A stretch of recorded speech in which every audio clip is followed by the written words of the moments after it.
For a career that spanned over 4 decades, the most remarkable aspect of Don Bluth's catalog of animated films is how widely cherished each one is.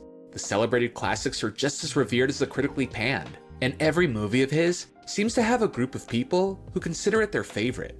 While I love the darker themes of The Secret of Nim and the hauntingly beautiful Anastasia, among others, my childhood favorite Bluth film was actually one he had no involvement in at all, despite being a sequel to an earlier work of his, 1991's An American Tail, Fievel Goes West. A sequel to the first movie, An American Tail, Fievel Goes West follows the youthful, bright-eyed and bushy-tailed mouse protagonist Fievel and his oversized, cowardly best friend cat Tiger, the two now living in Green River, Utah, as they work to save the rest of the Mousekowitz family and rodent citizens from the malevolent and hungry Cat R. Wall and his outlaw gang. Focused less on challenging the audience with emotional weight and storytelling as the first film, Fievel Goes West paired rousing action and adventure with loads of comedy, resulting in a wonderfully boisterous Western romp. Unbeknownst to most, however, is that the story didn't end there, continuing in the 1992 television series Fievel's American Tales, rejoining the iconic characters in all-new escapades while introducing an entirely fresh batch of friends and foes, which sounds like a promising premise, but TV adaptations don't always live up to their wishful potential. Television budgets are significantly smaller than they are for film, which can lead to lower quality animation, hiring less experienced voice talent, or any litany of issues which can contribute to a show not living up to the heightened expectations. So where does the lone American Tail television series fall? As an extension of the films, building upon the already rich lore, or does it ultimately shoot itself in the foot? It's time to venture into the last frontier. This is Fievel's American Tales.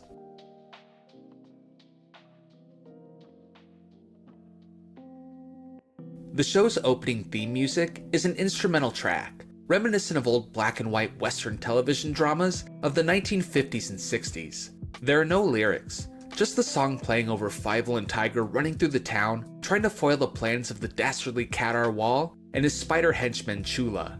The only drawback is that it's a bit long, clocking in at 1 minute exactly, but does wrap up sweetly with Fievel smiling next to his family photo. The first sign of optimism for the series is the return of the movie's core cast of characters. Fievel, Tiger, the Mousekowitz family, as well as Cat R. Wall and Chula, all come back as they appeared in Fievel Goes West. Fievel is still the wide-eyed wannabe gunslinger, always mousing his way into trouble with his best friend Tiger, the oversized cowardly cat. Papa and Mama Mousekowitz hold things down at home, with the angelic-voiced older sister Tanya and baby Dasha in tow. Best of all, the 3 main voice actors from Fievel Goes West return. Philip Glasser, Kathy Cavadini, and Dom DeLuise return as Fievel, Tanya, and Tiger respectively.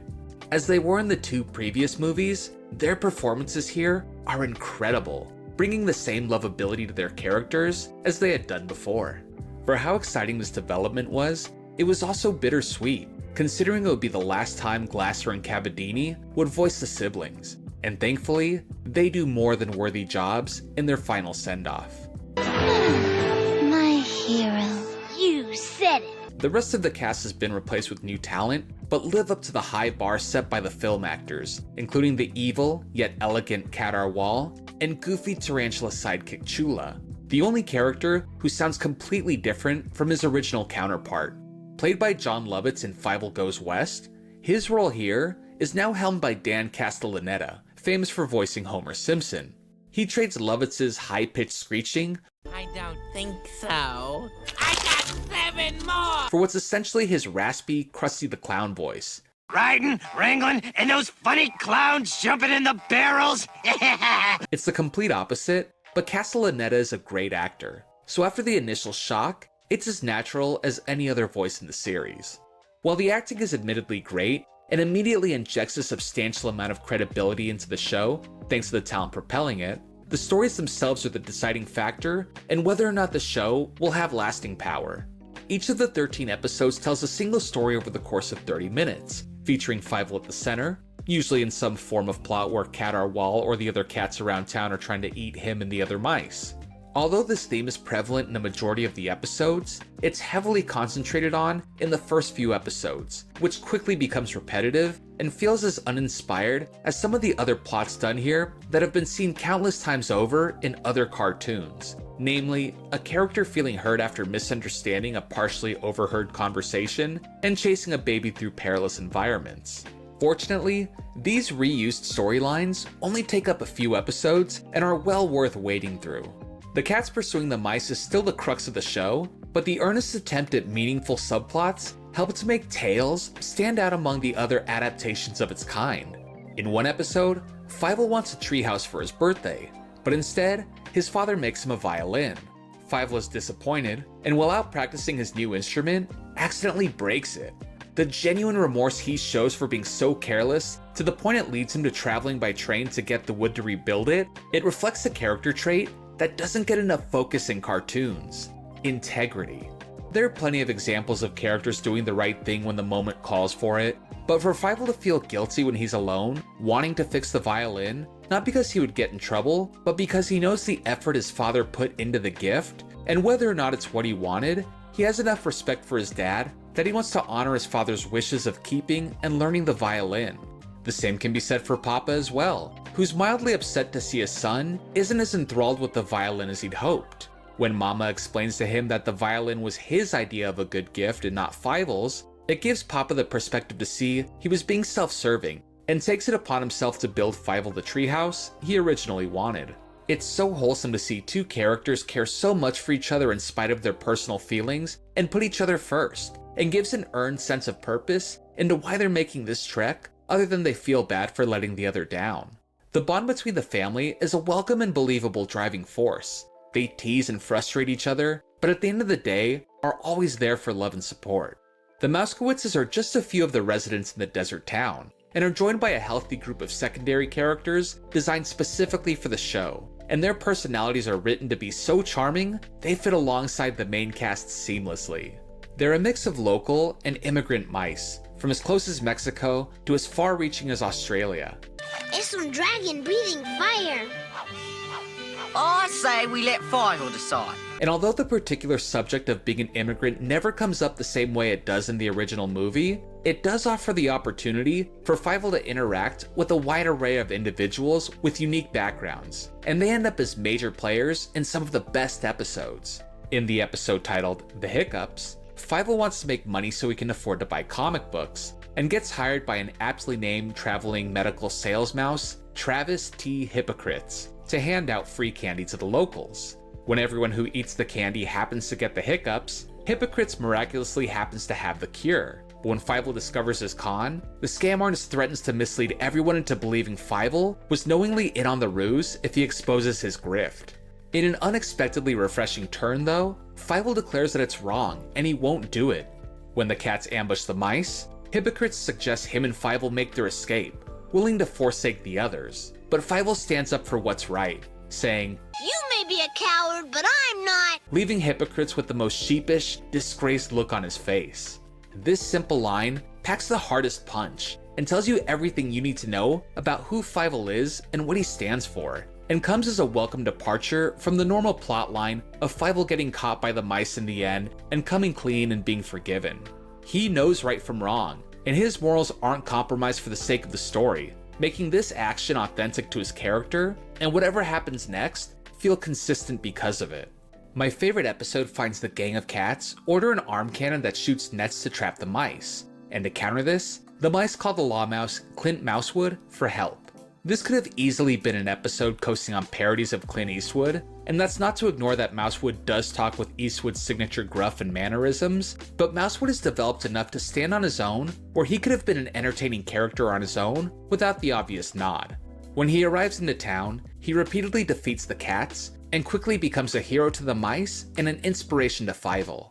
At one point when he discovers Fievel has snuck out to try and assist him, he sternly tells him the best way to help is to go home and let him get his job done, which understandably disheartens Fievel. It comes off as dismissive, and most stories would have Fievel slink away and rescue him later, earning the respect of Mousewood. While that does more or less happen, a key interaction changes the way the ending plays out to be empowering rather than obligatory. He tells Fievel to go home and let him get his job done, And then grow up and be a law mouse. which lifts the spirits of not only Fievel, but the viewer as well, seeing his efforts being acknowledged and recognized, and that he's willing to listen and do things the right way. He does wind up saving Mousewood and receives a deputy's badge for his efforts, encouraged to keep on fighting for justice, and is the episode that most closely embodies the spirit of the film. The show isn't just a dialogue-heavy affair. Like the movie it's derived from, it's chock full of action, chases, kidnappings, lassoing bad guys, and daring escapes. And the emphasis on having plenty of exciting parts in the show is greatly appreciated. For the slapstick comedy, Tiger and Chula steal the show. Tiger's bumbling cowardice and tripping over his words, trying to get out of situations with even the slightest bit of danger to them, is oddly endearing. And watching Chula on the receiving end of every possible bonk on the head or kick in the caboose is enough to make you laugh at his pain, but root for him to get a break his way once in a while, which thankfully he does. Looking back on the series, I was surprised to find the issues I have with it are mainly when it's compared against itself. My biggest condemnation against it is the high standard of the latter half of the season, which makes the first few episodes somewhat of a chore to get through, seeing that they're overwhelmingly elongated chase scenes. The permanent underlying story of the cats wanting to eat the mice can grow stale over time, and Cat R. Wall's plots aren't always the most creative. But these critiques are incredibly minuscule in the face of what the series does right, and any more suggestions I would have are for the show to give more of the new ideas it presents. Tanya sings Dream to Dream, and it sounds amazing. It had me wishing she would sing more, maybe one song per episode, an original one at that. When it comes to the quality of the art, it rapidly improves the further the series goes on, doing an admirable job of mimicking the movie as closely as it can.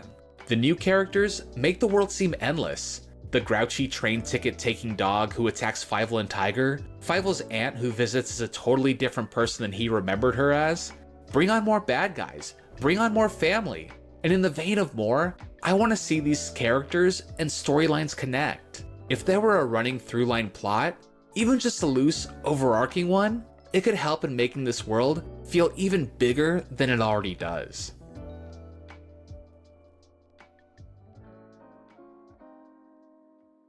Fievel's American Tales fits into an interesting spot in the American Tale canon. It would be followed by two movies, An American Tale, The Treasure of Manhattan Island in February of 2000, and An American Tale, The Mystery of the Night Monster in July of 2001. Though by year it isn't the last project in the franchise to be released, canonically, it comes at the end of Fievel's adventures, or at least congruent to Fievel Goes West in some roundabout fashion, and feels like a fitting farewell for Fievel, Tiger, and the Mousekowitz family. If you're a fan of the American Tale movies, this series captures the fun and whimsy of the first two, and will bring you back to the heyday of when the biggest adventures start the smallest heroes.